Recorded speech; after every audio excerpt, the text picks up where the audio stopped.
In this video, we are talking about military occupational skills in the United States Army, otherwise known as an MOS.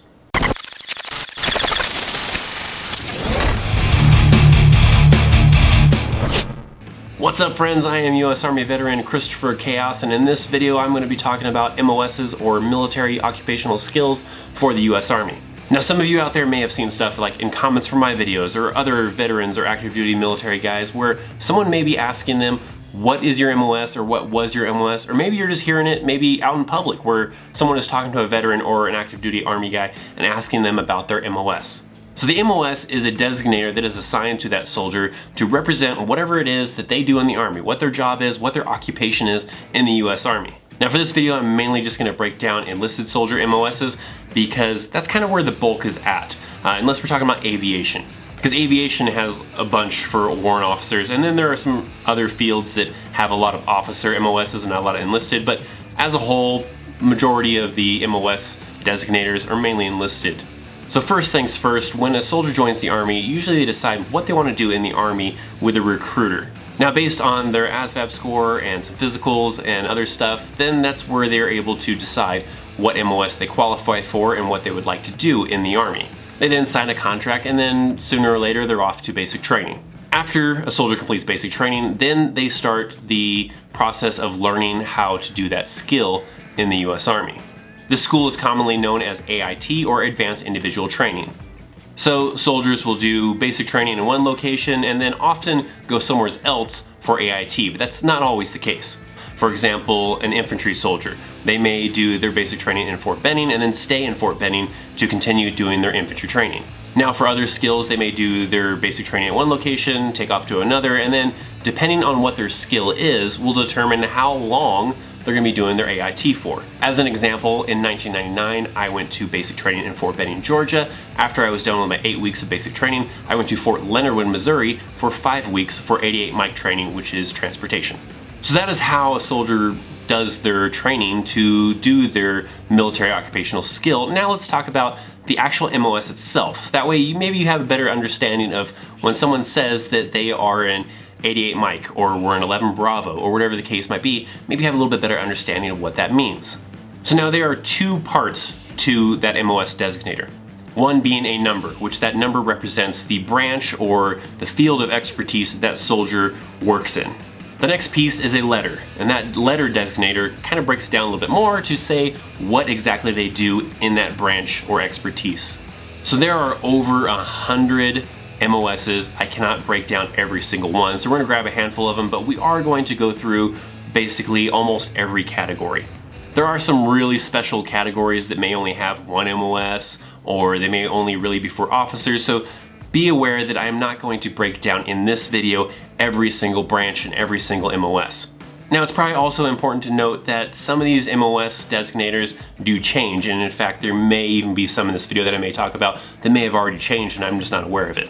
Because what the Army will do is sometimes they'll realize that, hey, this job and this job, if we combine them together, it'll be a lot simpler, and we'll just have this new designator to represent this job of combining these two together. So sometimes the Army will do that, so I apologize if there are some designators in here that I talk about that have already changed to something else.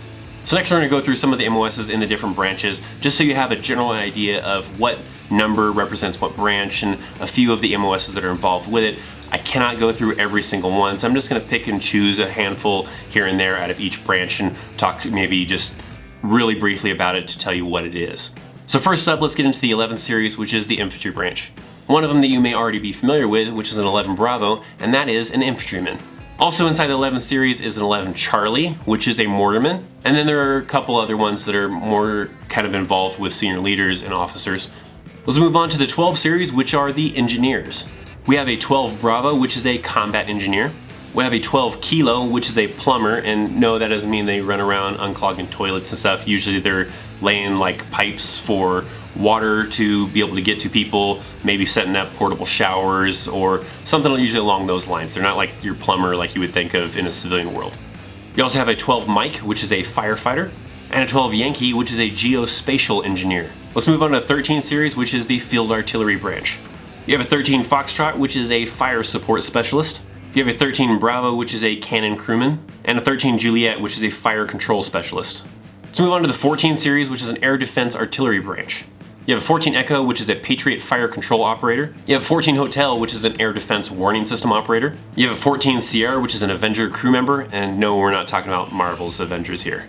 And a 14 Tango, which is a Patriot launching station operator. Next we have the 15 series, which is the aviation branch. Most of the aviation MOSs are warrant officers, but there are a good handful of enlisted MOSs. For example, we have a 15 Foxtrot, which is an aircraft electrician. 15 November is an avionic mechanic, and a 15 Whiskey, which is an unmanned aerial vehicle operator or UAV operator. You then have your 18 series, which is your special forces. It is important though to note that this is not a branch you can just go to AIT for. You join the Army and then you go through another selection thing that involves being selected for the special forces, and then whatever MOS you had then moves over to this special forces MOS. So in this category you have an 18 Bravo, which is a Special Forces Weapons Sergeant, an 18 Delta, which is a Special Forces Medical Sergeant, and an 18 Foxtrot, which is a Special Forces Intelligence Sergeant. Your 19 series is going to be your Armor, a 19 Delta is a Cav Scout, and a 19 Kilo, which is your M1 Abrams crewman. The 25 series is going to be the Signal Corps. A 25 Charlie is a radio operator and maintainer. A 25 Mike is a multimedia illustrator. And a 25 Uniform is a signal support systems specialist. Your 31 series is going to be your military police. A 31 Bravo is a military police officer. And a 31 Delta is your CID special agent. The 68 series is going to be the medical department. Now a lot of the MOSs in the medical field aren't all 68 series, but the enlisted side is on the 68 series. There are actually a lot of MOSs in the medical field that involve officers and warrant officers that is not a 68. But again, we're talking about the enlisted side, so let's talk about a couple of the enlisted MOSs in the medical field. A 68 Echo is a dental specialist. A 68 Foxtrot is a physical therapy specialist. And your 68 Whiskey is your combat medic specialist. Next up we have your 88 series, which is your logistical branch, and that is what I was when I was in the Army. Now that includes things like an 88 Hotel, which is a cargo specialist. An 88 Lima, which is a watercraft engineer. And an 88 Mike, which is what my MOS was, and that is a motor transportation operator. Now your 89, 91, and 94 series are going to be ammunition and ordnance and other things that kind of are bundled in there. Those are things like an 89 Bravo, which is an ammo specialist, a 91 Golf, which is a fire control repairer, and a 94 Sierra, which is a Patriot systems repairer. The 92 series is your quartermaster branch. Those are things like a 92 Foxtrot, which is a petroleum specialist, and a 92 Yankee, which is your unit supply specialist. So there you go, there are a good handful of MOSs in the US Army. There are a ton more that I cannot just put in this same video because it would be hours long, most likely, if I was explaining every single MOS in the Army.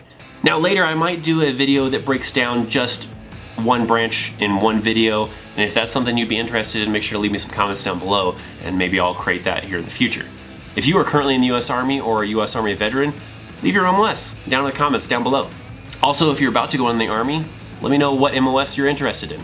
So thanks for watching the video. If you liked it, make sure to hit that thumbs up. If you want to check out more videos, I got some over here that you can check out. And if you're new here and you want to see more from me, make sure to hit that subscribe button. Thanks for watching. I'm Christopher Chaos, and I will see you next time. See ya.